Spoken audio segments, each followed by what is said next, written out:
सर्वप्रथमे श्री श्री गुप्तेश्वर बाबा आशीर्वाद नहीं पुणी थे आमर गुप्तेश्वर अनुष्ठान तरफ हाड़ीचिरा ग्रामर गुप्तेश्वर अनुष्ठान ठारू महाभारत नाटक अनुष्ठित होगा जाऊँगी।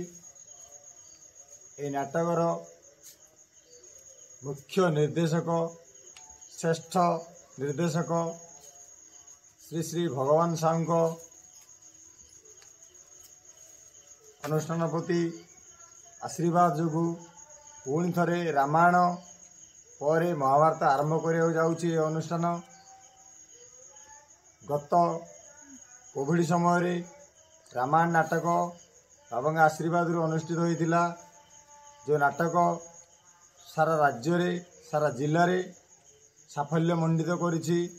पुणी आम बाबा आशीर्वाद नहीं महाभारत नाटक अनुष्ठित करने जाऊँ जे यही नाटक जेपरी सुफल काम्य हेबो ताहा आमे बाबा ठारे एतिकी कामना करूछु।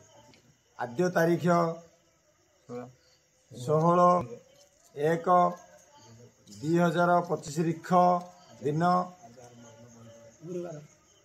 बही पूजा होई आज रिहर्सल आरंभ करूछु।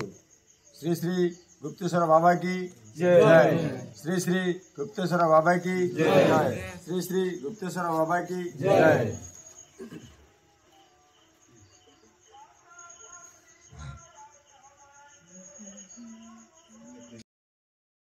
कोविड समय वर्तमान रामायण नाटक मंचस्थ होता से नाटक वर्तमान ए गंजाम जिले चालू अच्छी वर्तमान चालू अच्छी।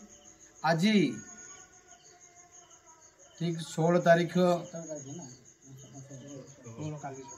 आद्य 16/1/2025 वर्तमान श्री श्री लड़किश्वर बारिकों बही वर्तमान महाभारत ये पूजा आरंभ है।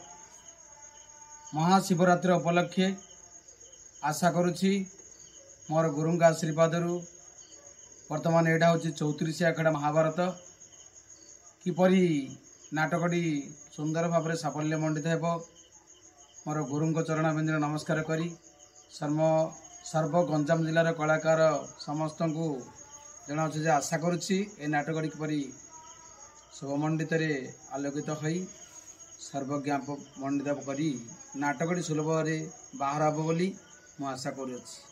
से गुप्तेश्वर बाबांकर चरणाबिंदु नमस्कार करी वर्तमान आज बही पूजा आरंभ है।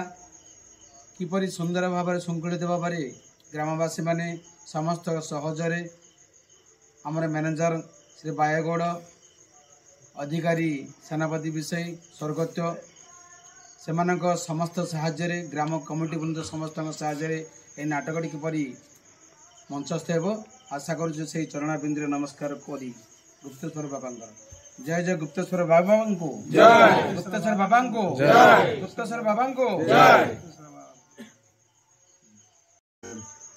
श्री श्री गुप्तेश्वर बाबा की जय। श्री श्री गुप्तेश्वर बाबा की जय। श्री श्री गुप्तेश्वर बाबा की जय।